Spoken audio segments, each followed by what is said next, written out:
C'est bien. Bonsoir à toutes et à tous. Merci de votre présence. Et donc, je vais commencer cette conférence en ayant une pensée pour Steve Jobs, grâce à qui, normalement, vous auriez dû avoir de très belles vidéos de Bornéo, et notamment la conférence aurait dû commencer par une vidéo d'un danseur filmé par Georges Bourdelon en 1956. Donc, ce sera un petit peu plus statique. Et certaines animations risquent de ne pas fonctionner. Donc là, sur ce bel écran noir, vous auriez dû voir une petite vidéo vous montrant donc la découverte durant l'été 2008 d'une population non contactée, donc inconnue jusqu'à présent, donc qui avait défrayé la chronique dans les médias en 2008. Et donc ces images d'archers amérindiens décochant leurs flèches sur l'hélicoptère qui survolait leur village avaient donc fait le tour de la planète et mis nos sociétés développées en émoi. Donc on continue à découvrir des sociétés dites chasseurs-cueilleurs, donc des sociétés qui ne pratiquent pas l'agriculture et dont le mode de subsistance dépend encore totalement des ressources dispensées par la nature. Donc ces chasseurs-cueilleurs sont caractérisés par un mode de vie nomade, cette subsistance basée sur les ressources de la forêt. Et donc, pour capturer, se procurer ces ressources, l'élaboration de savoirs axés sur la nature et donc une très bonne compréhension de la biodiversité qui les environne. D'un point de vue social, ces sociétés sont caractérisées par un mode de vie collectiviste. La nécessité de partager est fondamentale dans ces sociétés. Et que représente-t-elle à travers le monde? On estime actuellement que les chasseurs-cueilleurs vivant dans les régions forestières du monde représentent environ 1,3 million de personnes, ce qui ne constitue que 0,002% de la population mondiale. Pour vous donner une idée, il naît chaque jour sur la planète 15% de l'effectif total de ces populations.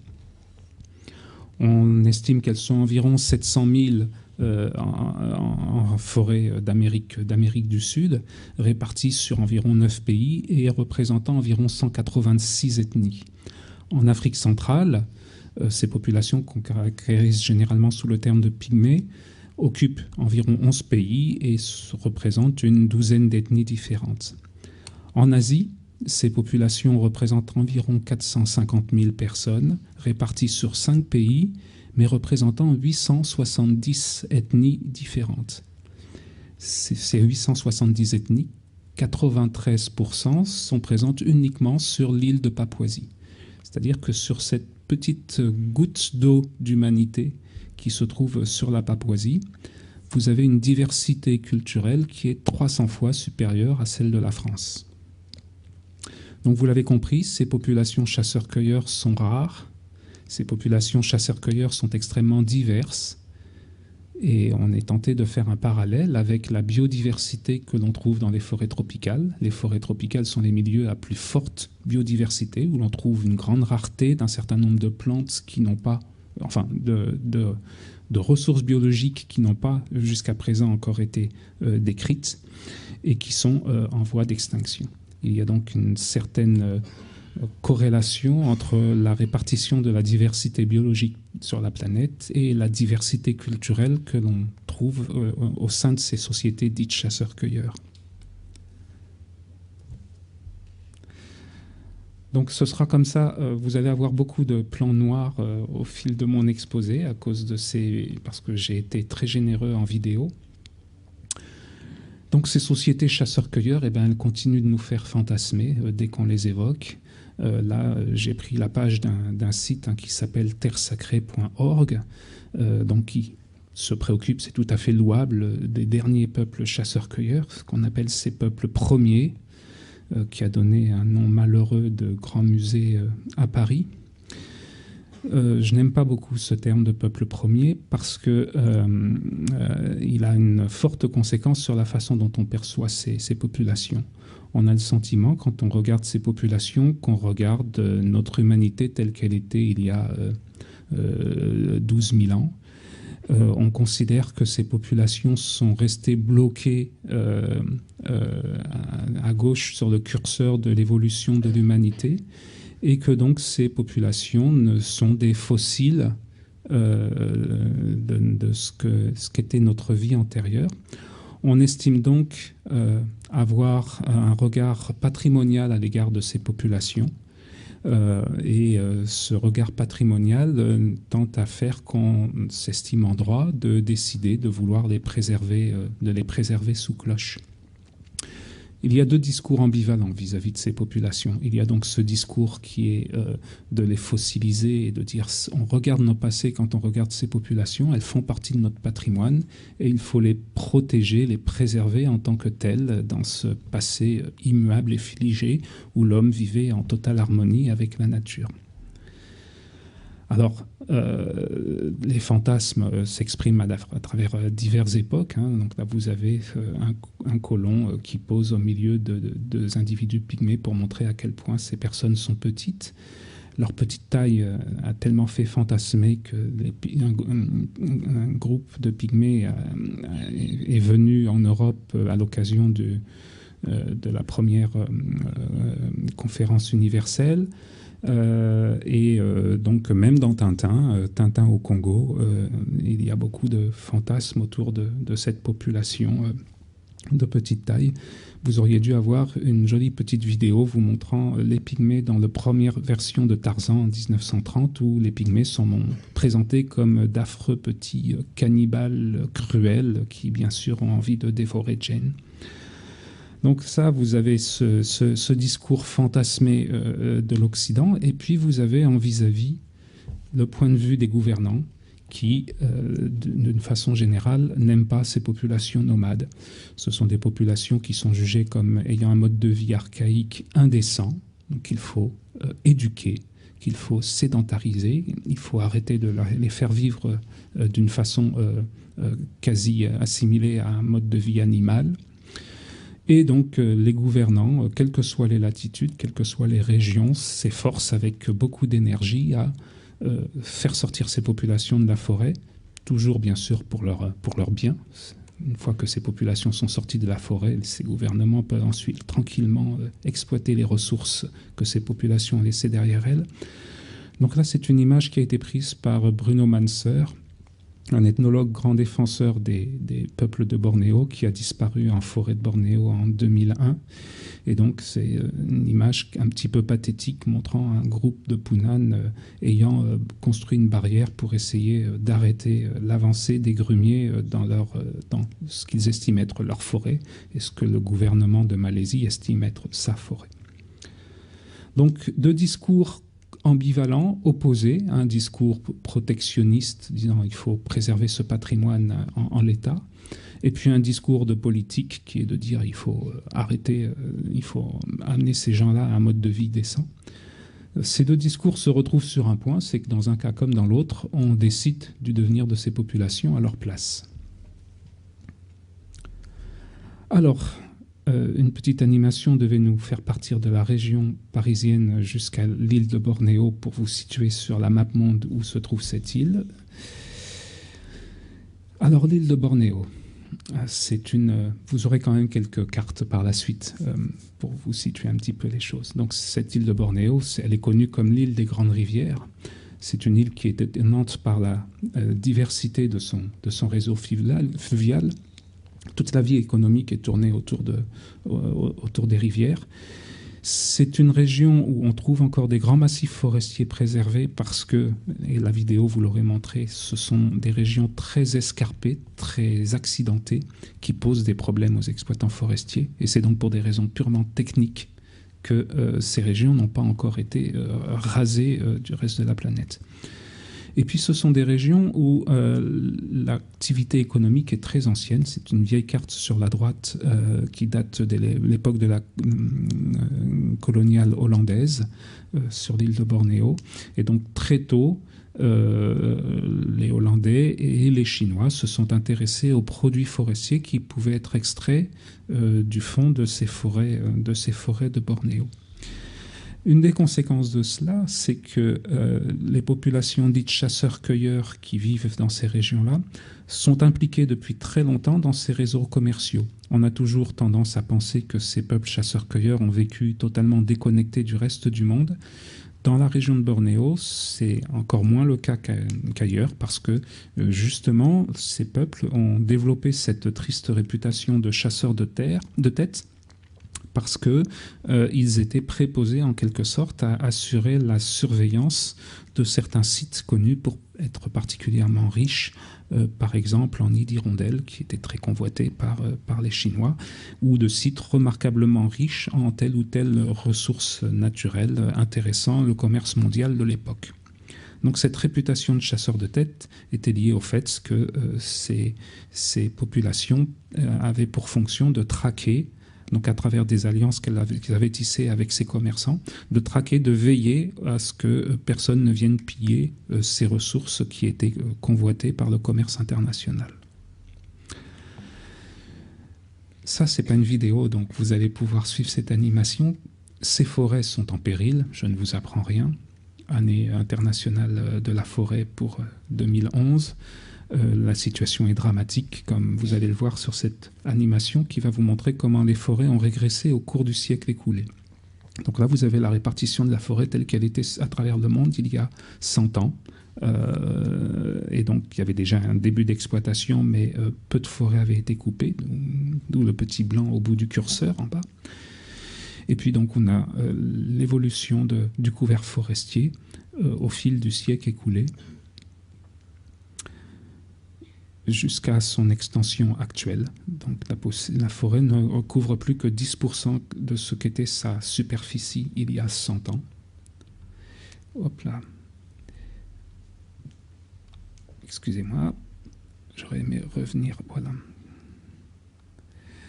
Donc nous allons, le taux de déforestation actuel progresse de 1% par an. Donc tous les ans, on perd 1% du couvert forestier actuel.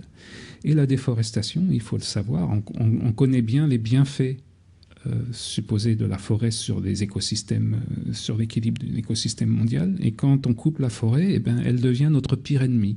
Une grande ironie de la situation, puisque la déforestation contribue à 20% des émissions de gaz à effet de serre, qui sont, vous le savez, la principale cause du réchauffement climatique. 20% des émissions de gaz à effet de serre, c'est beaucoup plus que l'ensemble du parc automobile mondial. Donc les forêts, en étant coupées, contribuent très fortement au réchauffement de la planète. Les agents de la déforestation, vous les connaissez, on va les passer en revue rapidement. Il y a bien sûr d'abord l'exploitation forestière.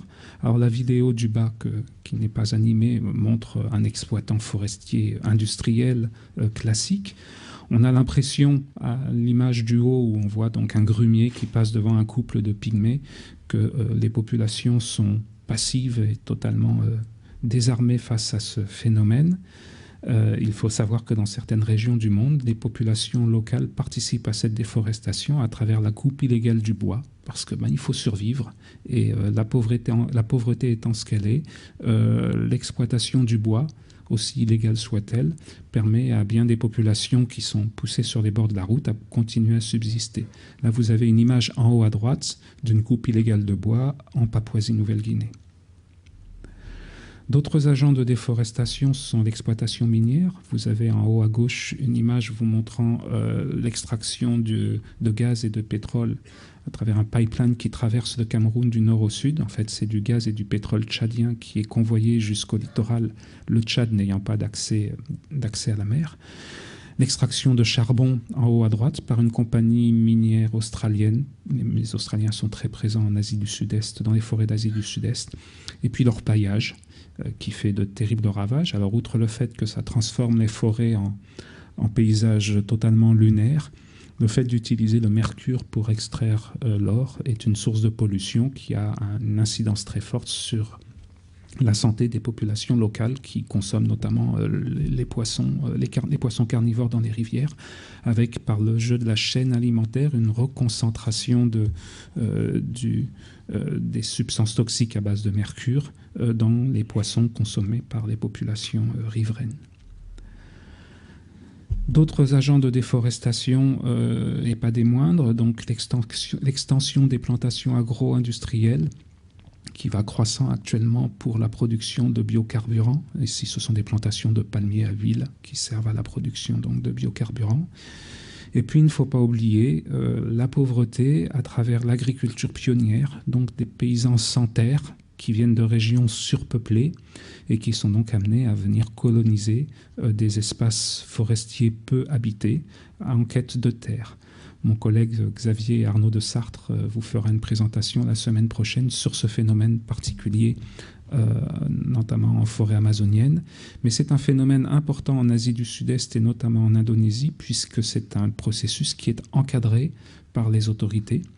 En Indonésie, l'Indonésie, c'est un vaste archipel, 13 000 îles, 250 millions d'habitants, le plus grand pays musulman du monde. 80% de la population de ce pays habite sur une seule des 13 000 îles, qui est l'île de Java. Donc vous avez, dans certaines régions de Java, des densités de population qui atteignent 800 habitants au kilomètre carré. Et vous avez autour de Java des îles où vous avez moins d'un habitant au kilomètre carré. Donc effectivement, le gouvernement indonésien tente d'organiser par une politique publique de transmigration, la facilitation de l'installation de paysans de Java vers ces îles périphériques. Le problème, c'est que ces îles périphériques forestières sont pour la plupart animistes chrétiennes. Donc cette transmigration de Java vers les îles périphériques s'accompagne d'un prosélytisme religieux important qui est à l'origine de nombreux conflits qui émaille le pays indonésien, qui secoue l'Indonésie depuis plusieurs décennies. Donc le conflit au Timor, le conflit en Papouasie, le conflit à Bornéo il y a quelques années, le conflit en Aceh qui a trouvé une issue heureuse, entre guillemets, à l'occasion du tsunami de 2004. Donc voilà, ce pays est secoué de mouvements indépendantistes liés à cette politique de transmigration organisée par l'État central de Jakarta pour coloniser ces vastes espaces périphériques sur les îles voisines. Toutes ces processus de déforestation et ces fortes incitations des autorités conduisent ces populations de chasseurs-cueilleurs à avoir du mal à ajuster leur mode de vie par rapport à ces changements qui ne font que s'accélérer autour d'eux. Donc cette mobilité qui était un fondement de leur mode de vie et qui leur est déniée aujourd'hui puisqu'on est contraint ces populations à se sédentariser, restreint leur libre déplacement, provoque une raréfaction des ressources et encouragée par une diminution des territoires. Alors cette diminution des territoires, elle est provoquée par l'exploitation minière, industrielle de ces forêts, mais elle est également provoquée par la mise en place de réseaux d'aires protégées. Les aires protégées sont aussi source de spoliation de territoire pour beaucoup de ces populations. Alors il faut toujours... c'est bien de protéger la biodiversité, c'est bien d'apporter son soutien à des grandes organisations comme Conservation International ou le WWF, mais il faut aussi regarder la face cachée de la Lune et un certain nombre de choses qui n'est pas toujours dites au grand public vis-à-vis de l'installation de ces aires protégées. Alors on est dans la situation paradoxale où ces populations souffrent de leur interdiction de pouvoir se déplacer, alors que, ironie du sort à travers le monde, du fait notamment des grands accidents climatiques dont nous sommes tous le témoin depuis quelques années, d'autres populations qui, elles, sont sédentaires, sont poussées sur la route du fait de ces grands changements. Donc on a des dynamiques diamétralement opposées, mais qui, dans tous les cas, provoquent le mal-être de tous ces habitants. Cette photo pour vous rappeler que ces réactions des politiques vis-à-vis des populations nomades ne sont pas exotiques. quand je dis que les gouvernants n'aiment pas les populations mobiles et nomades, il n'y a pas besoin d'aller très loin.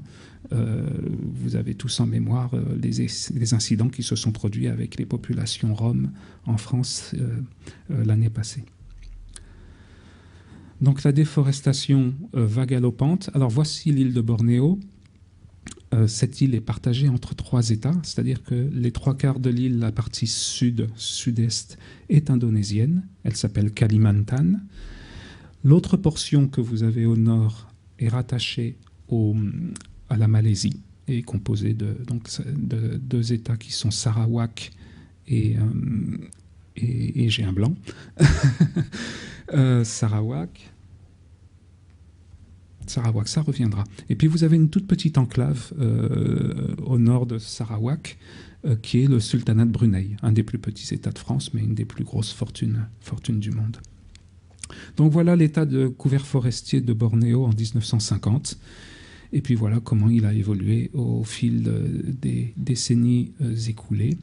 Son état en 2000, en 2005, sa situation quasiment actuelle, et puis les projections les plus optimistes pour 2020. C'est-à-dire que le couvert forestier de Bornéo sera passé en l'espace donc de 70 ans de 92% de la surface de l'île à peine un tiers de la surface. Et ces petits lambeaux de forêt sont les régions les plus escarpées de l'île, qui posent donc des problèmes pour les exploitants forestiers pour couper ce qui reste de forêt à Bornéo.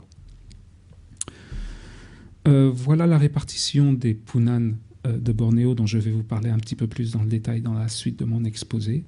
Donc une population d'environ 20 000 personnes réparties à moitié-moitié entre la partie malaise et la partie indonésienne de l'île de Bornéo. Et moins de 3% de ces Punan sont encore aujourd'hui totalement nomades. Les derniers nomades de Bornéo refusent tout contact avec l'extérieur. Il y a très peu d'études les concernant et pour cause. Il faut respecter leur souhait de ne pas s'entretenir de contact avec les étrangers. Et donc pendant la décennie écoulée, j'ai eu l'occasion donc de travailler dans un groupe de Punan qui s'appelle les Punan Tubu. En fait, les divers groupes Punan sont identifiés en fonction de la rivière dont ils sont originaires. Et les Punan de la rivière Tubu ont été contraints par les autorités indonésiennes à se sédentariser à proximité de la ville de Malinao au milieu des années 70.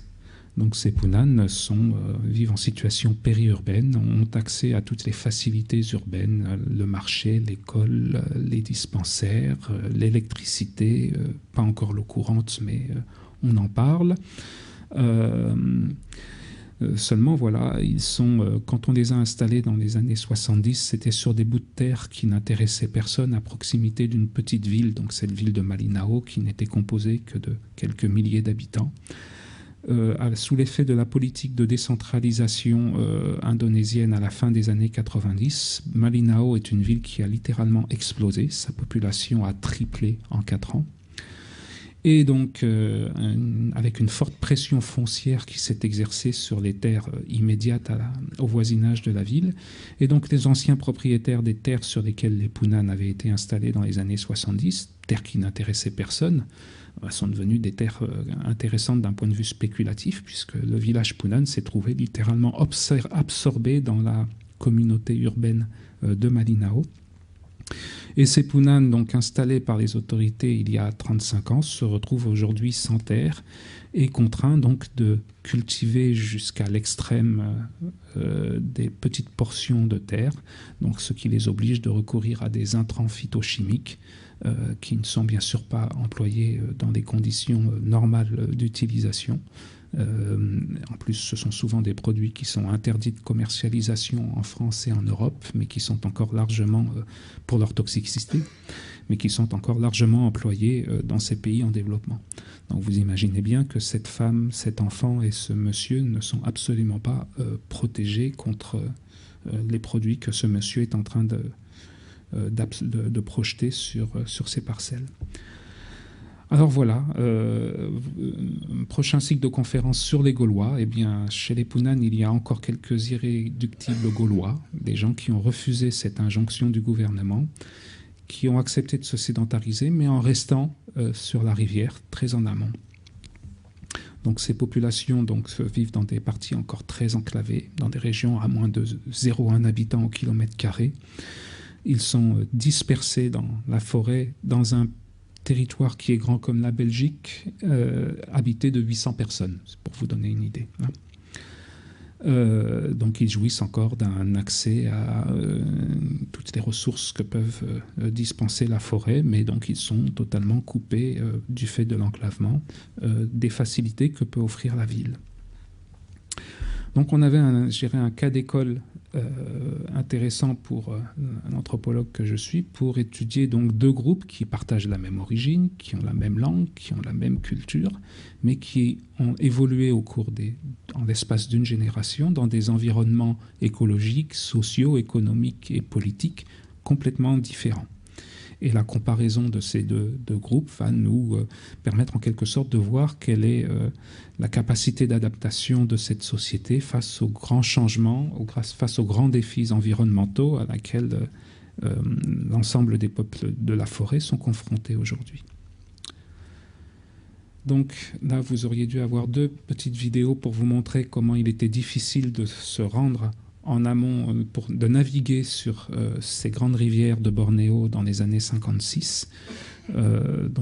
Georges Bourdelon a été pratiquement à quelques kilomètres près dans la même région que celle où j'ai travaillé un siècle après. Donc les moyens techniques se sont sérieusement améliorés, et au lieu de mettre 2 semaines pour atteindre 2 ou 3 semaines à la pagaie pour atteindre les villages les plus enclavés, ça ne prend aujourd'hui que 4 ou 5 jours, avec malgré tout des passages un petit peu difficiles où on risque à tout moment de voir la pirogue chavirer et de perdre son matériel, ce qui nous est arrivé quelquefois.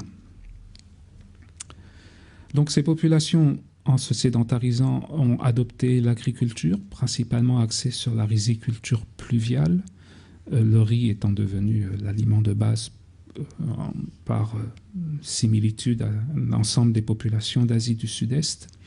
Mais les Punan ne sont pas autosuffisants en riz et dépendent encore beaucoup des dons offerts par le gouvernement pour pouvoir assurer leurs besoins en riz au cours de l'année. Cette pratique de l'agriculture dans un village depuis un habitat permanent ne dispense pas de mobilité saisonnière, de migration saisonnière. Là, une petite vidéo vous aurait montré un départ en migration d'une famille avec avec les poules, avec les chiens à bord de la pirogue, tout ce petit monde partant en migration pour plusieurs semaines pour aller collecter des produits de la forêt. Alors les produits de la forêt qui sont collectés sont multiples, donc il y a des produits de cueillette. Pour vous en donner un panel, vous avez la collecte de petits gastéropodes dans les eaux vives de cours d'eau. Vous avez au centre en noir et blanc une collecte de mangues sauvages. Nous sommes dans la région de domestication des mangues et il y a une diversité d'espèces de mangues sauvages plus succulentes les unes que les autres. Et puis vous avez d'autres produits, des légumes, comme par exemple ces crosses de fougères qui sont très appréciées. La pêche est une activité déterminante, bien entendu, quand on dispose d'un réseau fluvial comme celui de Bornéo. La disponibilité en produits de pêche est énorme et on peut trouver dans les régions d'estuaires donc des ressources marines comme ce requin en haut à droite qui peuvent remonter très haut dans les cours d'eau, dans les eaux saumâtres et voire dans les eaux claires et douces de l'amont. Mais la chasse reste l'activité noble de ces chasseurs-cueilleurs avec un gibier particulier qui est ce sanglier très, très curieux, un sanglier barbu, qui est de très loin le gibier favori des Punan et qui est un animal sur lequel j'aurais pu vous faire tout un cycle de conférences à lui seul. Ce sanglier, la chasse est une activité qui est soumise, comme la plupart des autres, à une forte saisonnalité. Donc, la production de chasse au cours de l'année n'est pas constante. On le voit en fonction des activités et notamment des contraintes qui sont liées à la pratique de l'agriculture. Les sorties de chasse quotidiennes suivant la période de l'année peuvent varier et le taux de chasse infructueuse peut également fortement varier suivant la période de l'année, de 22% à 68%. Le sanglier reste la capture principale dans des proportions qui sont variables au cours de l'année et oscillant de 47 à 83%. Mais globalement sur l'année, le sanglier à lui seul représente 80% de la biomasse de gibier capturée par les punanes. Donc fluctuation de la disponibilité de la ressource au cours de l'année et fluctuation de la qualité de la ressource au cours de l'année. Le sanglier est une viande qui est particulièrement appréciée pour sa graisse et une graisse qui peut être stockée. Donc c'est la principale source de matière grasse dans cette société. Donc la santé du sanglier et sa masse grasse est un élément très important. Les punanes peuvent passer des heures quand ils ont capturé un sanglier à vous décrire la qualité de sa graisse, son épaisseur, etc. Ils ont tout un vocabulaire élaboré pour décrire la masse grasse du sanglier. Ils ont aussi un étalon pour mesurer l'épaisseur de graisse, qui sont les phalanges du doigt de l'index, pour mesurer l'épaisseur de graisse. Et cette épaisseur de graisse, vous voyez, elle peut fluctuer fortement au cours de l'année. Donc il y a des périodes de l'année où le sanglier est meilleur à manger que d'autres périodes. Alors les chasseurs-cueilleurs vont chercher des produits pour se nourrir, mais vont aussi chercher des produits en forêt pour se rémunérer. Divers produits sont exploités. J'ai déjà évoqué la coupe illégale du bois, qui prend une importance croissante du fait de la demande du marché international pour les bois exotiques. Les rotins sont une autre source, et tous les produits dérivés à base de rotins, les paniers, les nasses, divers objets qui sont confectionnés localement et qui donc fournissent une plus-value puisque le rotin est transformé sur place. Et puis vous avez des produits moins connus du grand public comme le bois d'aigle.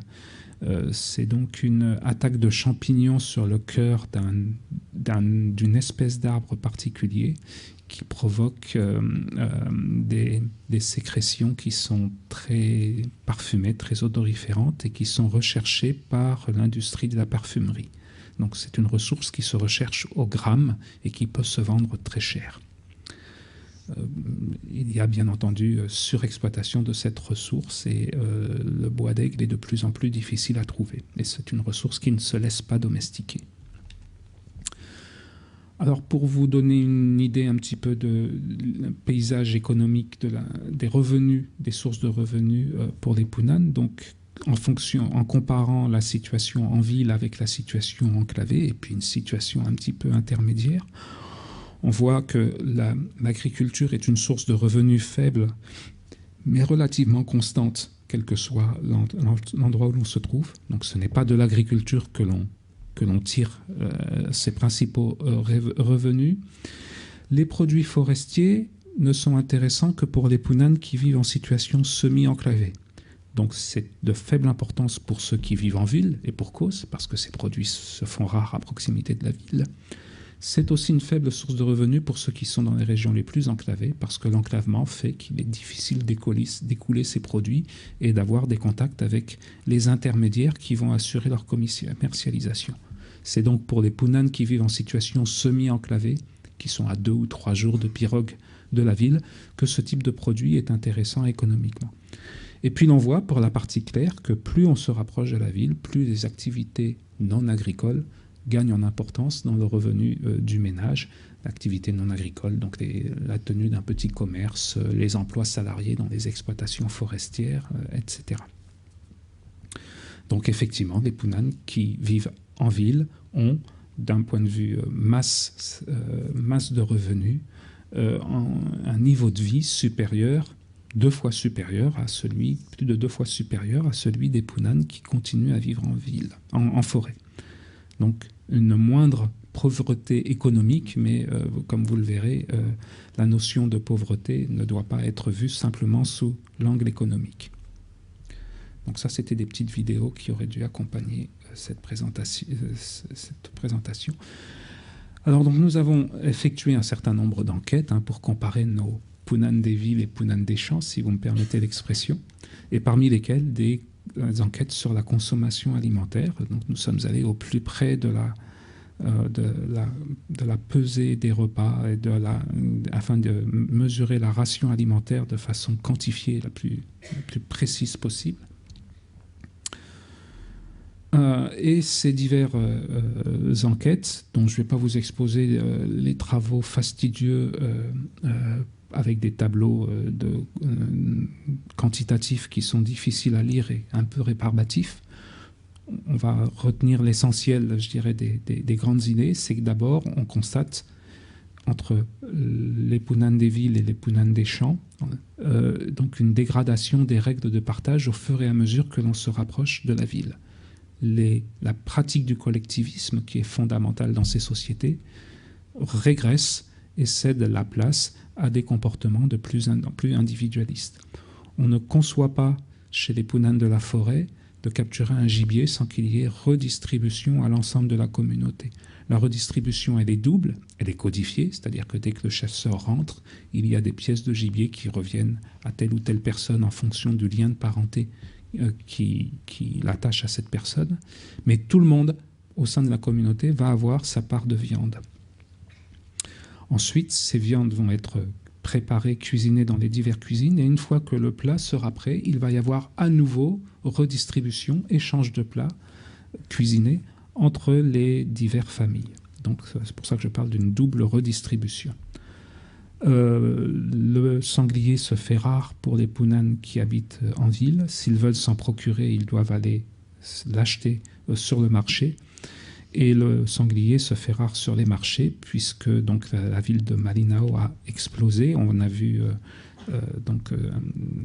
de nombreux fonctionnaires venant de Java s'installer à Malinao. Qui dit fonctionnaire de Java dit musulman, qui dit musulman dit des personnes qui interdisent la consommation de viande de cochon et assimilée, cela inclut le sanglier. Donc il n'est pas politiquement et socialement convenable à proximité de la ville de manger de la viande de sanglier. Donc le sanglier se commercialise, je dirais, sous la table et on ne le trouve pas sur les marchés, sur les étals de marché.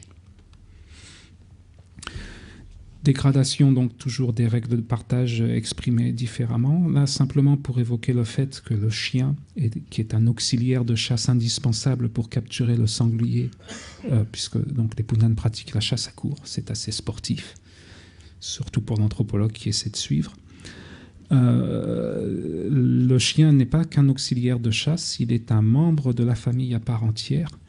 Donc il y a toute une symbolique autour du chien. Ce sera un autre cycle de conférences que de vous parler du chien chez les Punan. Toujours est-il que, et ça complique la tâche de l'anthropologue qui essaie de quantifier la ration alimentaire dans les assiettes, c'est que les chiens interviennent dans le circuit de partage de la nourriture au sein de la famille. Donc il faut aussi prévoir dans la balance la part qui est dévolue aux chiens, ce qui n'est pas particulièrement simple. Donc les règles de partage interviennent encore fortement chez les Punan de la forêt à l'occasion de travaux d'entraide. Donc là vous avez par exemple, il y a de nombreuses occasions de s'entraider, et notamment lors des travaux agricoles, que ce soit au moment du semis, que ce soit au moment de l'élimination des mauvaises herbes, ou que ce soit au moment de la récolte. Et toutes ces activités collectives donnent lieu à des grands repas collectifs qui sont aussi un véritable casse-tête pour l'anthropologue pour essayer de bien identifier quels individus sont sur quelle ration et quels sont les échanges sociaux qui fonctionnent autour des différents plats qui sont partagés au sein de la communauté. J'espère que je ne vais pas trop rapidement pour nos amis qui assurent la traduction. Alors un autre signe de dégradation qui nous est révélé par l'alimentation quand on quitte la forêt pour aller à la ville, c'est la consommation accrue des snacks en ville. Les populations de la ville ont de moins en moins des repas formels autour de la table partagés avec l'ensemble de la famille, et les gens se nourrissent de plus en plus de snacks et d'encas qui sont consommés hors repas, et c'est particulièrement criant pour les enfants scolarisés qui font la journée continue en Indonésie. Donc ils vont à l'école le matin vers 8h et rentrent en milieu d'après-midi, et donc se nourrissent auprès des petites échoppes et des vendeurs à la sauvette de produits gras préparés à base d'huile de palme et qui n'assurent pas du tout une alimentation équilibrée. Alors si on regarde un petit peu les indices nutritionnels, c'est le seul tableau un petit peu savant que je vais vous faire subir ce soir. Je vous promets, il n'y en aura pas d'autres. Donc voilà, c'est un tableau qui permet, dans lequel j'ai présenté, en comparant ville et forêt, et puis hommes et femmes, la proportion d'individus souffrant de sous-poids sévère, de sous-poids modéré, de surpoids modéré ou d'obésité. Donc on va uniquement se consacrer aux chiffres figurant en bleu et aux chiffres figurant en rouge. Les personnes sujettes à un sous-poids sévère sont à peu près dans les mêmes proportions que l'on soit en ville ou en forêt. Et ces personnes qui sont les plus affectées par ce sous-poids sévère sont des femmes, et principalement des femmes âgées. Donc ce sont des femmes qui, bien souvent, sont veuves parce que l'espérance de vie masculine est plus faible que celle des femmes, du fait de la pratique de la chasse et des accidents qui sont liés à la chasse. Et donc ces femmes dépendent donc de la famille pour s'alimenter et ont tendance, pendant les prises de repas, à s'auto-censurer pour favoriser les plus petits dans la répartition des plats. Il y a donc là une pratique culturelle qui fait que les personnes âgées sont en situation de sous-poids chronique prononcée, et c'est avec une différence entre les sexes qui est assez prononcée. Donc là, une réminiscence d'une pratique culturelle qui s'est apparemment maintenue, puisque la proportion est encore la même que l'on soit en ville ou que l'on soit en forêt. Ça s'explique par le fait que la migration en ville s'est faite dans les années 70, donc la génération des personnes les plus âgées encore vivantes ont connu la vie en forêt et ont encore préservé ce comportement culturel qui est donc de se sacrifier, entre guillemets, au niveau de la ration alimentaire en faveur des plus jeunes. Des chiffres rouges pour vous montrer que les seules personnes ayant un début de surpoids dans cette société et les rares cas d'obésité observés sont systématiquement des jeunes femmes de la ville. On ne trouve pas de cas de surpoids et d'obésité dans les autres catégories de la population. Et ça, c'est un phénomène de mimétisme lié au fait que les personnes les plus riches dans ces régions sont les commerçants chinois, et que les Chinois font valoir leur statut social par un surpoids prononcé, qui s'exprime notamment au niveau des jeunes enfants, où il y a un véritable gavage des plus jeunes pour afficher leur statut social, et un phénomène de mimétisme qui commence à émerger chez les Punan les plus aisés, où il est de bon ton, quand on est une femme mariée à un mari qui a un petit peu réussi sur le plan économique, de montrer son inactivité, d'afficher son inactivité et de l'afficher par un surpoids prononcé. Globalement, l'espérance de vie de cette société est faible. C'est un problème de titre, parce que là, c'est pas l'espérance de vie, c'est le taux d'illettrisme. Excusez-moi, c'est un... Et là, Windows n'y est pour rien. Donc nous avons comparé le taux d'illettrisme entre donc les populations de ville et les populations enclavées. Donc effectivement, l'illettrisme augmente au fur et à mesure que l'on s'éloigne de la ville, et il est plus prononcé chez les femmes que chez les hommes. Voilà pour l'espérance de vie, donc une pyramide des âges typique d'une société en développement et d'une société pauvre, avec une base très élargie qui est liée à un fort taux de natalité, et puis donc une pyramide qui se rétrécit très rapidement, puisque donc les plus de 65 ans représentent seulement 2% de la population totale. La pyramide des âges française a une forme est bombée au niveau des 30-40 ans, et qui a tendance à s'élargir vers le haut, puisque notre population, le pourcentage de population de plus de 60 ans en France avoisine les 21 ou 22%, je crois, pour vous donner un ordre de comparaison.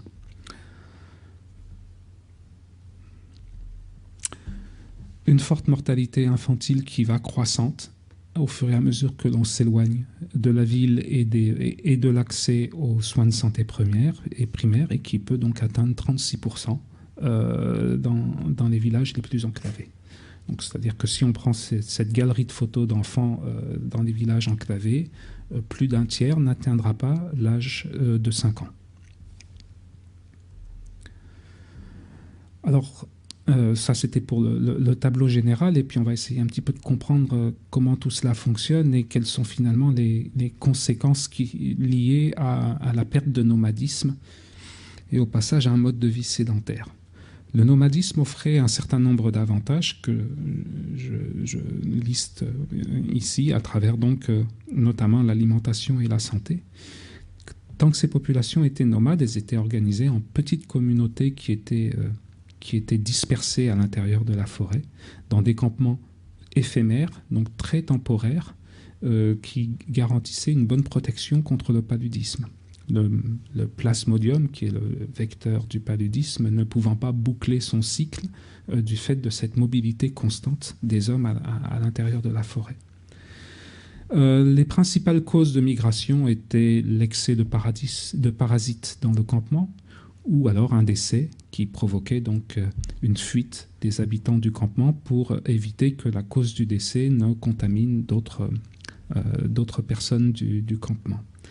Ces populations pratiquaient, ça c'est très important, ça a été un des fondements économiques de Bornéo pendant très longtemps, le troc silencieux, c'est-à-dire que pendant les périodes de grandes contagions, de grandes épidémies qui touchaient les populations sédentaires, l'échange entre les commerçants et les Punan se faisait sans contact direct. On convenait d'un endroit où les Punan allaient déposer les produits qu'ils avaient collectés en forêt et où les commerçants qui venaient retirer ces produits allaient déposer en retour les marchandises qui avaient été commandées pour payer ces produits forestiers. Et tout ça se faisait sans contact direct et permettait donc aux Punan d'éviter tout risque de contagion.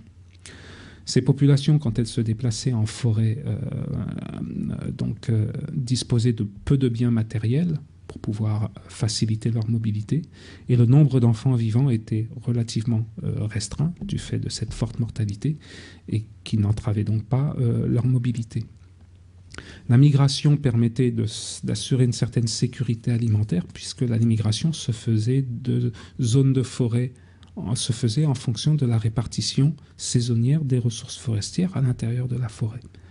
Cette migration assurait une bonne activité physique qui, du coup, avait une répercussion aussi sur la santé, puisque donc une faible masse grasse et une bonne prévention des cancers et des accidents cardiovasculaires. L'alimentation était riche en fibres et en protéines, et en retour, elle était pauvre en sel, en sucre et en lait. On parle aujourd'hui, les nutritionnistes parlent de la paléodiète comme un des modèles de bonne alimentation équilibrée. Vous n'aurez pas de petit film illustrant les migrations chez les Punan. Alors, quelles sont les conséquences de la sédentarisation, toujours sur l'alimentation et la santé ? D'abord, avec la sédentarisation, on voit la sédentarisation occasionne une modification de la structure de l'habitat. Et la modification de la structure de l'habitat est bien souvent cause du développement de maladies pulmonaires. Il y a une structure de l'habitat beaucoup moins, protégeant beaucoup moins de la fraîcheur nocturne. L'adoption des vêtements occidentaux, bien souvent encouragée par les missionnaires très présents dans les forêts tropicales à travers le monde, est souvent source de maladies cutanées, puisque le port de ces vêtements ne s'accompagnant pas du savon nécessaire au lavage de ces vêtements, ces vêtements sont portés jusqu'à l'usure et sont des foyers propices au développement de maladies cutanées. La sédentarisation favorise la promiscuité, le manque d'hygiène et la pollution fécale. Donc les parasites intestinaux se développent dans ces populations du fait de la sédentarisation. Et un certain nombre de maladies comme la rougeole, la grippe ou les oreillons qui sont des maladies qui ont besoin d'une masse critique d'habitants pour se propager, du coup, peuvent se propager dans ces habitats sédentaires dans lesquels ces petites communautés qui vivaient dispersées en petits groupes familiaux dans la forêt, donc se sont regroupées sur des habitats permanents, et ce regroupement favorise leur plus grande visibilité à tous ces agents de maladies, à toutes ces maladies qui ont besoin d'une masse critique de population pour se disperser. On voit émerger les maladies à vecteurs et les maladies qui sont transmises par les animaux se développer dans ces habitats permanents, du fait de la présence d'eau stagnante, par exemple, qui favorise la prolifération des moustiques, de la présence des rongeurs qui vont profiter de la pratique de l'agriculture et du stockage du riz, le stockage du riz attirant un certain nombre de prédateurs. Et puis l'adoption d'animaux domestiques comme les cochons, la volaille, etc. et le risque de transmission de maladies entre espèces qui se développent dans ce cas-là. On observe une modification du régime alimentaire que j'ai évoqué précédemment, et cette modification du régime alimentaire est favorable au développement de certaines maladies comme les accidents cardiovasculaires, les cancers, l'anémie, l'obésité, l'hypertension, le cholestérol et le diabète. C'est un petit peu sombre ce que je vous raconte, j'en conviens.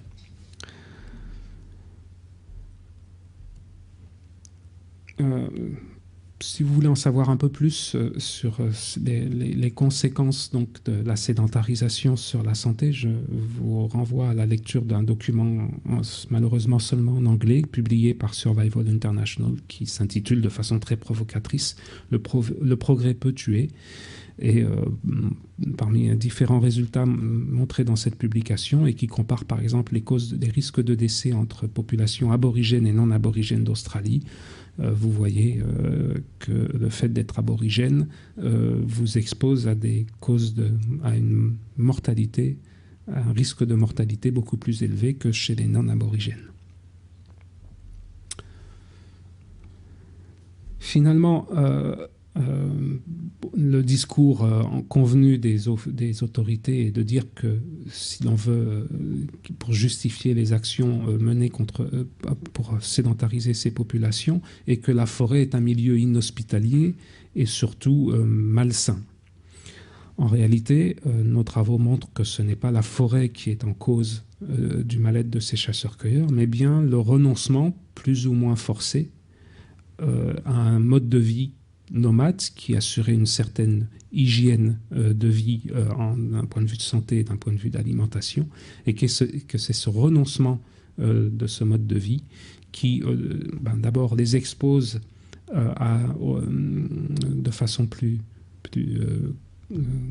prononcée aux causes de maladies, aux agents pathogènes qui sont présents en forêt, mais qui, du fait de la biodiversité de la forêt et du fonctionnement de la forêt, fait que le mode de vie nomade réduit votre exposition à ces maladies. À partir du moment où vous renoncez au nomadisme, votre exposition à ces maladies s'accroît. En étant exposés à des maladies auxquelles ces populations n'étaient pas accoutumées auparavant, habituées auparavant, leur système de pharmacopée, que l'on met très souvent en avant, et à juste titre, donc la pharmacopée, leur capacité à développer donc une médecine basée sur l'utilisation des plantes médicinales notamment pour soigner un certain nombre de maux, se révèle totalement inopérante vis-à-vis de maladies qui sont totalement nouvelles pour ces populations. Cette inefficacité de leur pharmacopée les amène à pratiquer l'automédication, c'est-à-dire donc à consommer des médicaments manufacturés sans bien sûr avis médical et sans respect des posologies, donc de la manière de prendre ces médicaments. Et cette automédication, qui est un phénomène généralisé dans les pays pauvres, donc a des conséquences désastreuses sur la santé, puisque par exemple le fait de ne pas consommer convenablement des antibiotiques altère votre immunité, et le jour où vous avez vraiment besoin de prendre un antibiotique, votre système immunitaire est affecté par une consommation inappropriée d'antibiotiques. Le fait de consommer des produits supposés calmer les maux de tête peuvent aussi, certains produits qui sont commercialisés dans ces parties du monde peuvent provoquer des accoutumances qui ont des effets plus dramatiques que bénéfiques sur la santé. Alors, finalement, c'est un petit peu mon point de vue d'anthropologue sur la base des enquêtes que j'ai menées, que je vous ai données, mais il est toujours important, et c'est la démarche du chercheur en ethnobiologie, de capter les perceptions, les représentations locales, et donc l'avis des personnes concernées sur la question. Et nous avons donc conduit des enquêtes d'opinion auprès des Punan de la ville et des Punan de la forêt, pour avoir, selon eux, quels étaient les avantages et les inconvénients à vivre dans l'un ou l'autre de ces environnements, sachant que ce sont des Punan Tubu, donc des gens qui sont issus de la même culture, qui ont les mêmes origines, mais qui ont évolué au cours de la génération écoulée dans deux environnements bien différents. Donc très sommairement, pour résumer, les Punan de la forêt mettent en avant les avantages, comme avantage l'abondance des ressources, la disponibilité en terre, la richesse des produits forestiers qu'ils peuvent commercialiser pour s'assurer une rente, et puis la qualité de l'eau, qui est un critère fondamental. C'est vrai que la qualité de l'eau se détériore au fur et à mesure que l'on se rapproche de la ville, et cette pollution de l'eau est une source de mal-être et de maladies importantes pour les Punan citadins. Les Punan qui vivent en ville apprécient la proximité des dispensaires, l'accès à l'éducation, l'accès à l'information, et puis les opportunités d'emploi, même s'ils reconnaissent que leur position de Punan a tendance à les marginaliser et qu'ils n'ont pas les mêmes chances que les autres habitants de la ville en termes d'accès à l'emploi. Les Punan de la forêt regrettent, par rapport à leur mode de vie, de ne pas disposer de cet accès aux soins, de ne pas avoir accès à tous ces produits de consommation qu'offrent la ville et la modernité. Ils se plaignent du mauvais accès, et effectivement, il faut évacuer une personne rapidement au dispensaire, la plupart du temps, la personne décède avant qu'il n'atteigne la ville. Mais vous noterez au passage, et c'est ce que j'ai marqué de façon barrée tout en bas, l'éducation, l'absence d'accès à l'éducation n'est pas affichée comme un inconvénient pour les Punan de la forêt. On a tendance à toujours afficher l'accès à l'éducation comme un facteur incontournable de développement. Une éducation de mauvaise qualité est souvent cause de marginalisation et de ségrégation, et une mauvaise éducation, et c'est le cas du système éducatif indonésien qui n'est absolument pas adapté aux conditions de vie de ces populations.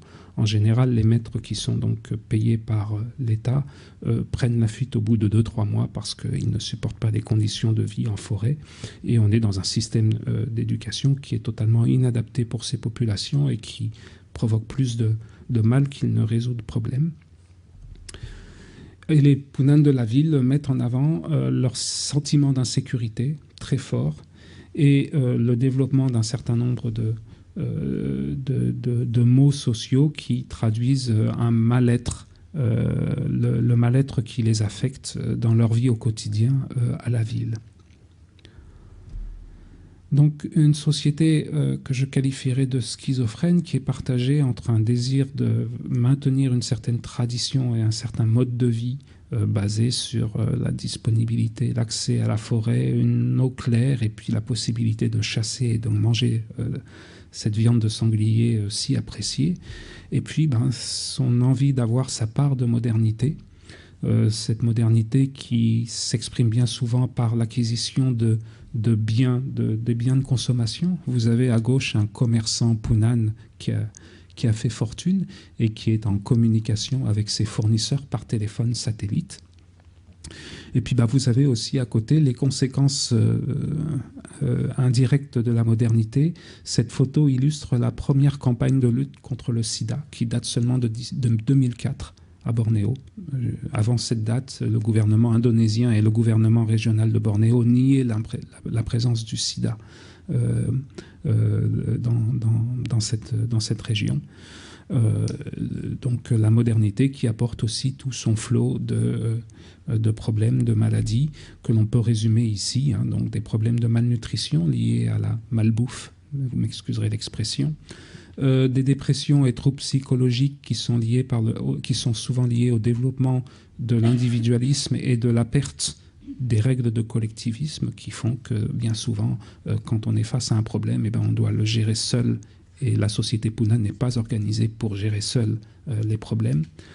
La violence conjugale explose chez les Punan de la ville. Ce sentiment d'insécurité qui est que bien souvent les jeunes de la ville vont se défouler dans les quartiers Punan parce qu'ils vont chez les sauvages et vont se moquer d'eux.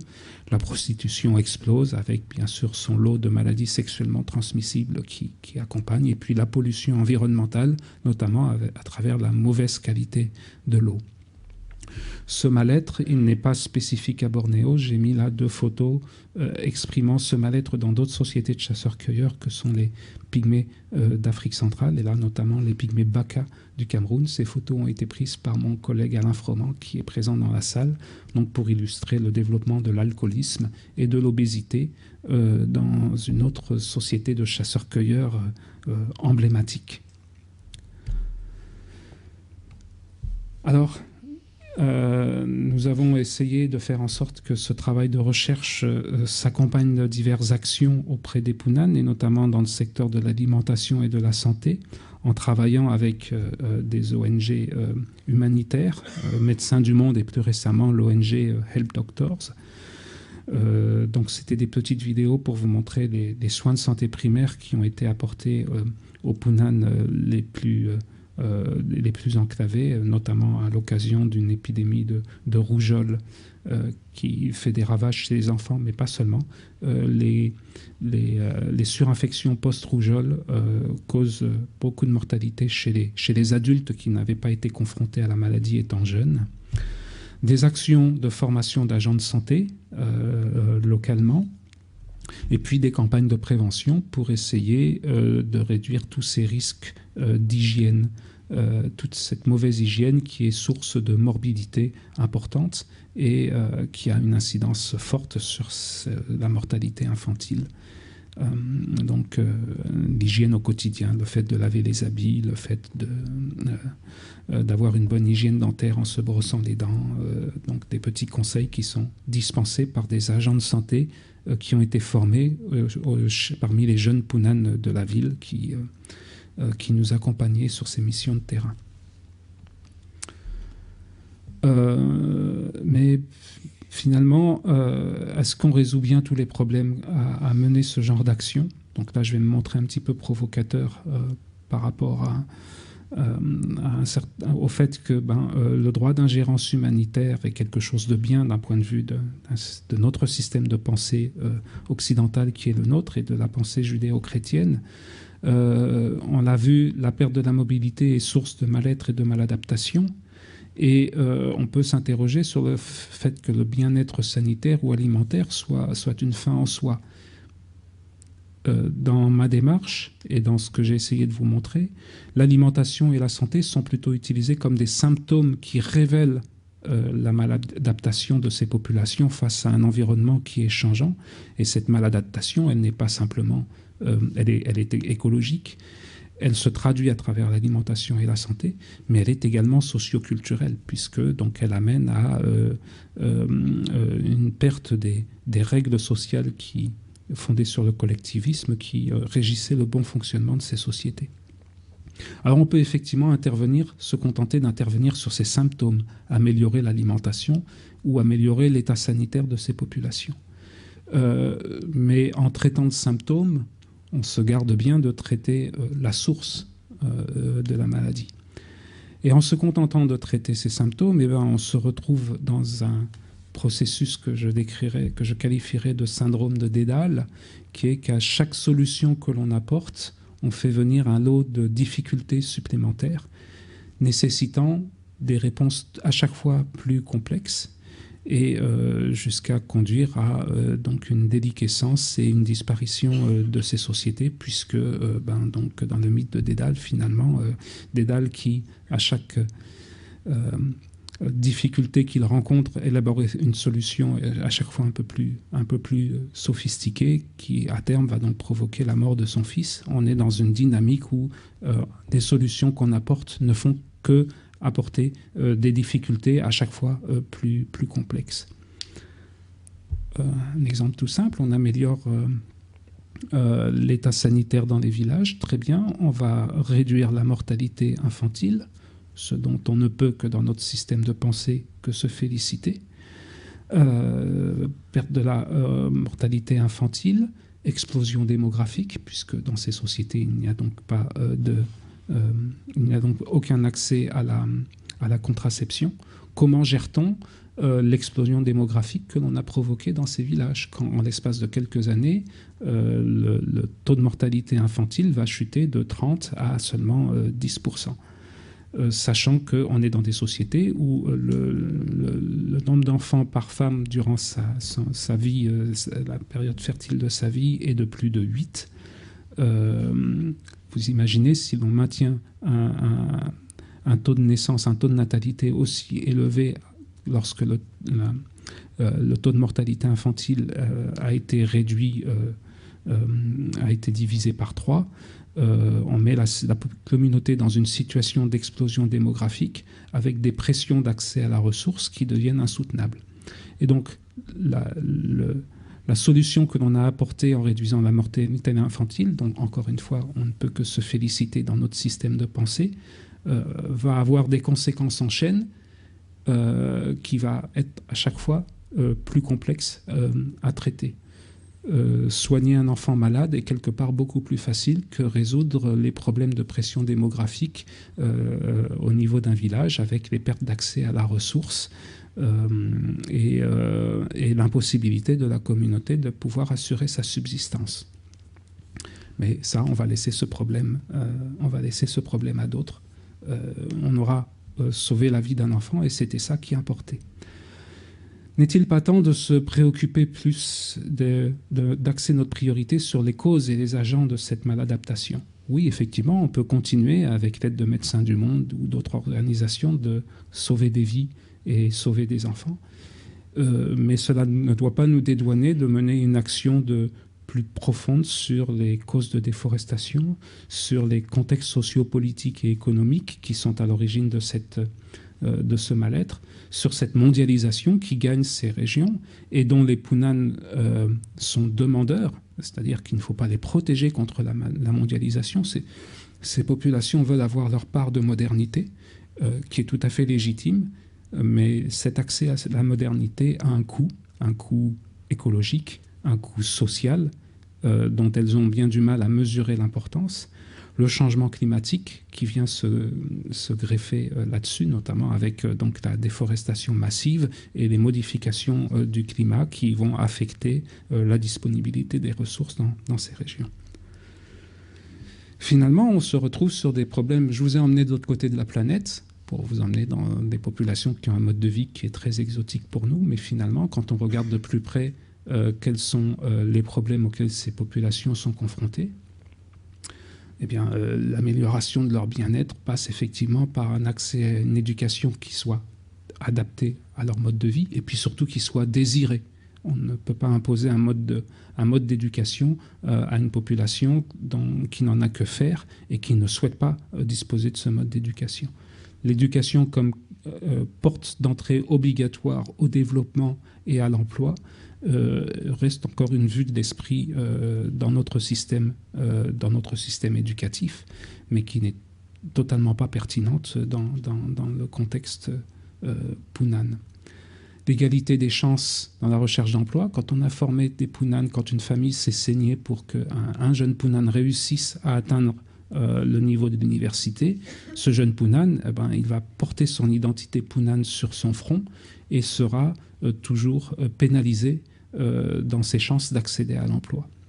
Le respect des droits indigènes, là vous avez ces personnes, la photo du haut montre des anciens dans la société Punan côté Sarawak qui ont sorti leur tenue traditionnelle pour essayer de faire valoir le fait qu'ils s'opposaient à la coupe de la forêt, à la coupe de leur forêt et à la construction de ce pont. Leurs moyens pour faire valoir leurs droits paraissent bien limités face aux enjeux économiques et au pouvoir qu'ont les grandes compagnies forestières à exploiter ces régions. Donc, comment faire valoir les droits de ces peuples face à ces grands enjeux économiques? Comment les protéger contre des investisseurs étrangers et des populations migrantes qui sont soutenues par le gouvernement indonésien pour venir coloniser leurs forêts?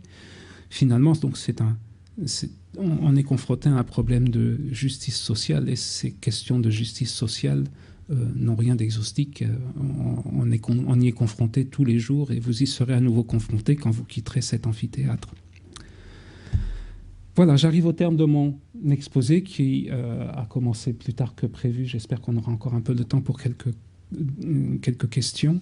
Si vous souhaitez en savoir plus sur ce que je viens de vous présenter et sur la situation des dernières populations qui vivent en forêt, je vous invite à consulter un dossier en ligne qui a été élaboré par des chercheurs de l'IRD et dont je vous ai mis le lien là-haut. C'est un dossier très documenté, riche en photos. Les textes sont simples et accessibles. Il y a beaucoup de vidéos, notamment quelques-unes des vidéos que vous n'avez pas pu voir ce soir. Donc c'est un dossier qui a été élaboré par l'IRD dans le cadre de l'année internationale de la forêt. Pardon? Vous n'avez pas eu le temps de noter, excusez-moi. J'ai été un petit peu rapide. Voilà, Sud en ligne.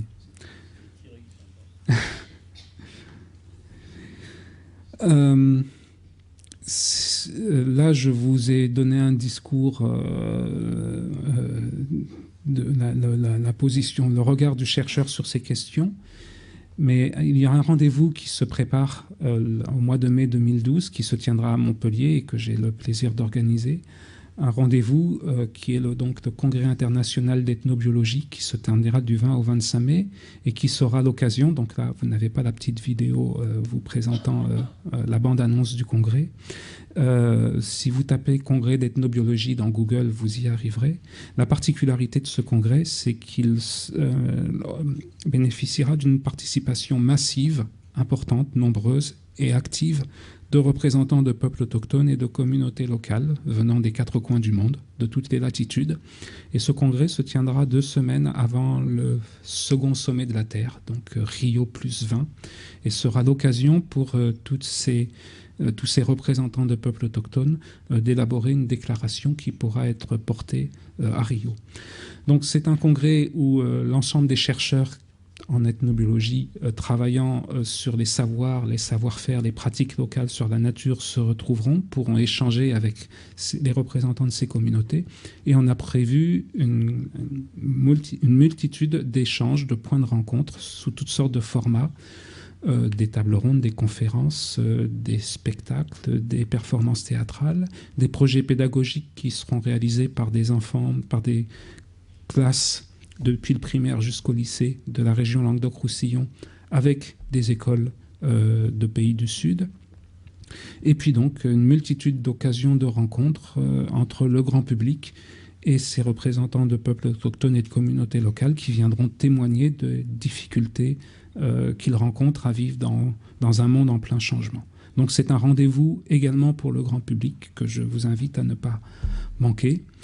Et voilà, je vous remercie de votre attention.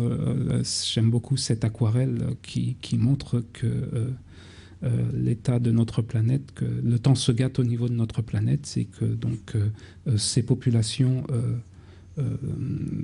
sont particulièrement exposées au grand changement de notre planète. Je vous remercie.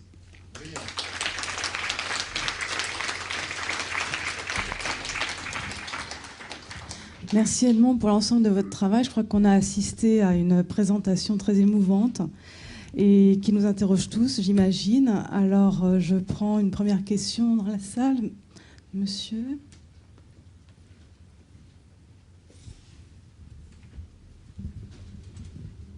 Oui, bonsoir. Bonsoir. Très intéressant, l'exposé, rien à redire. Moi, j'ai eu l'occasion, une année, c'est Raoni en personne qui était venu à Paris avec le chanteur Sting. Et moi, naturellement, je suis allé discuter avec lui. Je lui ai dit moi-même, quelque part, je me sentais concerné par la protection de l'environnement, parce qu'on ne peut pas rester indifférent. Et moi, il y a une chose que je voudrais poser la question, justement, à travers, c'est vrai, ce problème, malheureusement, de ces populations qui tendent à disparaître, d'une certaine manière. Est-ce que, par exemple, je parle au niveau de l'ONU, est-ce qu'il n'y aurait pas, de leur part, d'intervenir d'une certaine manière au niveau politique? C'est ça que je m'étonne. On parle toujours, rapport de certains conflits, mais au niveau de l'ONU, moi, je n'ai pas souvenance d'une conscience quelque part pour protéger réellement, mais pas de manière à travers les casques bleus, d'une certaine manière de prise en compte au niveau des gouvernements politiques, par exemple, comme là-bas, de dire au gouvernement, faites quelque chose, même au Brésil. Brésil, je pense qu'ils ont commencé à prendre conscience un peu plus. Mais je suis étonné, voilà. Très bien. Merci beaucoup. Donc, monsieur évoquait Raoni, qui est une figure, qui est un chef indien Kayapo du Brésil, une figure bien connu du grand public, d'abord parce qu'il est très télégénique avec cet énorme labré qu'il porte dans la lèvre inférieure. Raoni avait été accueilli par Mitterrand à la fin des années 80 lors d'une visite qu'il avait fait en France accompagné par le chanteur Sting, qui par la suite a créé la fondation Rainforest et qui avait été l'occasion, qui avait donné lieu à un incident diplomatique important entre la France et le Brésil et qui avait provoqué l'annulation de l'expédition Radodécime qui se trouvait au Brésil à ce moment-là. Alors il se trouve que Raoni ait souhaité revenir en France le mois dernier parce que donc il essaie d'obtenir des soutiens de la communauté internationale et donc des soutiens principalement politiques pour faire arrêter un projet de barrage construit par les autorités brésiliennes sur le site de Belo Monte et qui va inonder une grande partie du territoire Kayapo et donc provoquer la perte par la communauté Kayapo d'une grande partie de son territoire. La visite de Raoni était prévue depuis longtemps. Les relations franco-brésiliennes étant au beau fixe actuellement, les autorités françaises n'ont pas accepté de recevoir Raoni. Et à ma connaissance, il n'a pas pu obtenir son visa pour venir en France. Donc il a été reçu aux Nations Unies à Genève, mais n'a pas été autorisé à venir en France. On est en période de situation préélectorale et nos politiques sont un petit peu crispés à 7 mois des élections présidentielles. Et en tant qu'organisateur de ce congrès qui se tiendra au mois de mai, 2 semaines après les élections présidentielles, je connais le sujet. Il est extrêmement difficile, il m'est très difficile d'obtenir toutes les autorisations pour assurer la venue de ces représentants de peuples autochtones. Alors, leur représentativité sur la scène internationale, c'était l'un des grands objectifs du premier sommet de la Terre de Rio, qui a donné lieu à cette grande convention sur la biodiversité et une prise de reconnaissance des droits des peuples autochtones. Il y a donc une déclaration des Nations Unies à ce sujet. Un gros problème qui se pose est la représentativité des personnes qui viennent à la table des négociations pour parler au nom des communautés. Quel est leur niveau de représentativité par rapport aux communautés dont ils prétendent se faire le porte-parole? On a un phénomène très important dans beaucoup de pays en développement qui est le statut des élites, donc qui sont des personnes qui ont fait des études poussées, qui maîtrisent, qui ont une certaine facilité d'élocution, qui ont des connaissances souvent juridiques pour pouvoir s'exprimer devant des technocrates ou des diplomates, mais qui, de par leur parcours, sont bien souvent totalement déconnectés des communautés dont ils prétendent qu'ils prétendent représenter, et bien souvent ces personnes ne se représentent qu'elles-mêmes. Donc c'est un problème récurrent qui est de bien identifier quelles sont les personnes qui peuvent vraiment s'exprimer sur la scène internationale au nom des diverses communautés. Et quand on est confronté à des sociétés qui fonctionnent sur le principe du collectivisme, identifier un porte-parole, rien que cela est quelque chose d'extrêmement difficile. Quand vous devez vous adresser au Punan et que vous abordez le champ politique, vous vous adressez à un collectif de représentants. Mais aucun d'entre eux n'a une posture de porte-parole qui puisse lui permettre de prendre la parole plus fréquemment ou sur un ton plus élevé que les autres. Automatiquement, si une personne émerge de ce point de vue-là, il y aura un processus social qui visera à le remettre dans le rang. Donc, identifier des interlocuteurs représentatifs qui puissent aller dialoguer avec les gouvernants, qui puissent aller dialoguer avec les technocrates, est quelque chose qui, intrinsèquement, culturellement parlant, est extrêmement difficile à identifier. Oui, bonsoir. J'aimerais savoir s'il existe des penseurs, ce que j'appellerais des penseurs Punan, qui aient critiqué la façon dont ils ont été déstabilisés par différents peuples, que ce soit en Indonésie, par l'Occident, ou tout ce qu'on voudra. Et si oui, est-ce qu'ils ont écrit des livres? Est-ce que des choses ont été faites du point de vue universitaire ou autre, doctorat, enfin je ne sais pas. Et puis, d'autre part, du point de vue de la culture Punan, est-ce que le gouvernement indonésien a pris ou prendra conscience un jour de la nécessité de préserver cette culture, de faire en sorte que leur langue puisse toujours exister, leurs différentes langues? Je pense qu'il y a beaucoup de langues, donc on a vu que des centaines d'ethnies. Et par conséquent, donc, quel avenir pour cette société qui semble bien difficile à imaginer de nos jours, compte tenu du fait que de plus en plus, ils vont sans doute être absorbés par ce qu'on a parlé de la mondialisation, puis tout ce qui concerne l'Occident au sens large du terme, quoi. Donc, alors, voilà le type de questions que je me posais, et que faire en quelque sorte pour les préserver d'une façon ou d'une autre, et de faire en sorte qu'ils puissent témoigner d'une certaine conception du monde, etc., de leur culture, quoi. Voilà, beaucoup de questions à la fois. Monsieur veut peut-être intervenir avant que je réponde ou... C'est lié.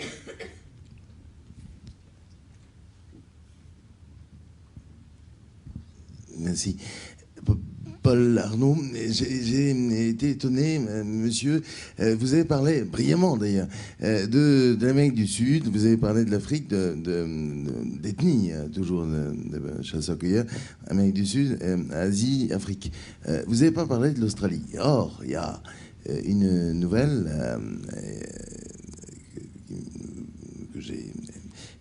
dont j'ai eu connaissance, qui était qu'en 2008, les populations aborigènes d'Australie sont entrées dans la constitution australienne en vue d'une protection. Est-ce que vous pensez que ça rejoint en cela directement la question de monsieur? Est-ce que vous pensez que, oui ou non, c'est un modèle qui peut faire des clonages sur les autres populations menacées dans d'autres espaces du monde? D'accord, merci. Oui, alors si je n'ai pas évoqué les populations aborigènes, c'est que les chiffres que je vous ai donnés, on est dans un cadre de conférence qui traite de la forêt, donc je restais dans le domaine des forêts tropicales humides uniquement. Donc effectivement, je n'ai absolument pas évoqué d'autres sociétés de chasseurs-cueilleurs ou de populations nomades comme les Touaregs, comme les Mbororo, comme les Bochimans ou comme d'autres populations qui n'intervenaient pas dans mes statistiques puisque je ne parlais que des forêts tropicales humides. Alors, il n'y a pas de leader Punan, il n'y a pas de Raoni Punan en quelque sorte, il n'en existe pas. Pour plusieurs raisons, c'est que d'abord, il y a autant de sociétés Punan qu'il y a de rivières à Bornéo, et il y a beaucoup de rivières. Donc, à chaque fois qu'on change de rivière, on change de langue, on change de culture. Donc, la notion même de Punan est aussi arbitraire que celle de pygmée. Employer le terme pygmée, on sait bien qu'on regroupe sous ce terme des populations qui ont des entités culturelles bien distinctes et qui ont donc beaucoup de points de divergence avant de pouvoir se fédérer et avoir un représentant commun. Ensuite, il y a effectivement un problème de langue qui se pose. Un gros travail doit être fait de linguistique pour coller au plus près du témoignage et de la richesse culturelle de ces populations. Il faut savoir que la plupart des linguistes qui interviennent dans ces régions appartiennent à la Summer Institute of Linguistics, donc, qui est une société de linguistes qui sont de véritables linguistes. Donc leur travail de linguiste n'est absolument pas irréprochable, mais la vocation de la Summer Institute of Linguistics à traduire et à étudier toutes ces langues et de pouvoir traduire la Bible dans ces langues. Donc il y a une volonté prosélyte de la Summer Institute of Linguistics à étudier toutes ces langues à travers le monde. Alors, la présence des aborigènes au Parlement australien, effectivement, elle est trop récente pour qu'on puisse voir si le modèle fonctionne effectivement et peut-être adapté à d'autres situations.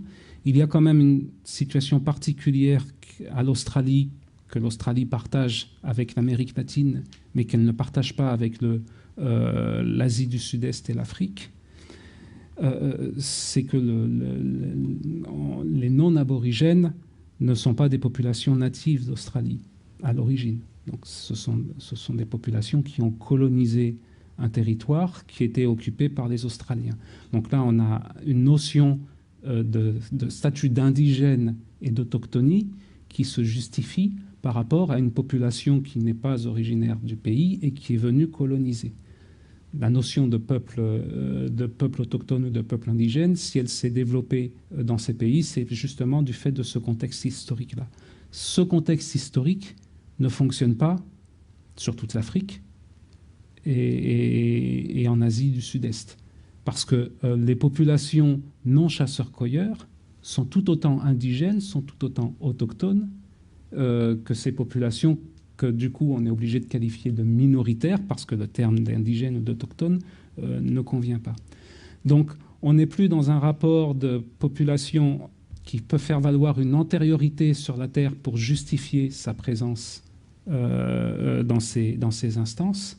On est dans le cas où ces populations minoritaires doivent faire valoir leur indigénisme et leur autochtonie à titre égal avec les populations, avec leurs dirigeants, avec leurs propres dirigeants.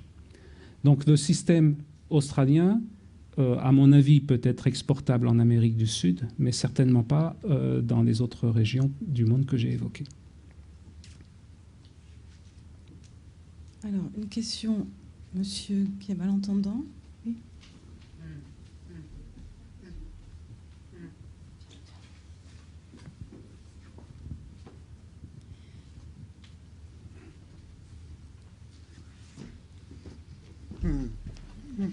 Donc je suis sourd. Déjà, bonjour et merci beaucoup pour votre présentation. C'était très très intéressant. Donc en Amérique de l'Ouest, en Amérique de l'Est, il y a effectivement des minorités indiennes. En Arizona, en Arizona, il y a également aussi des populations qui sont disséminées petit à petit. Des aborigènes qui sont disséminés et ça m'a fait beaucoup penser à ce que vous venez de dire et j'ai fait le lien avec votre présentation. Merci d'avoir évoqué effectivement ce que les Américains appellent de façon un peu embarrassée les First Nations, donc tous les grands peuples amérindiens qui sont présents depuis le nord du Canada jusque sur l'Amérique centrale et qui sont aussi d'anciens chasseurs-cueilleurs et sont aussi des populations autochtones qui ont été victimes de la colonisation. Absolument. Mais ces populations-là n'entraient pas dans le cadre de mon propos puisqu'on n'était pas sur les forêts tropicales humides. Mais absolument. Les problèmes évoqués les concernent également. Une dernière question ?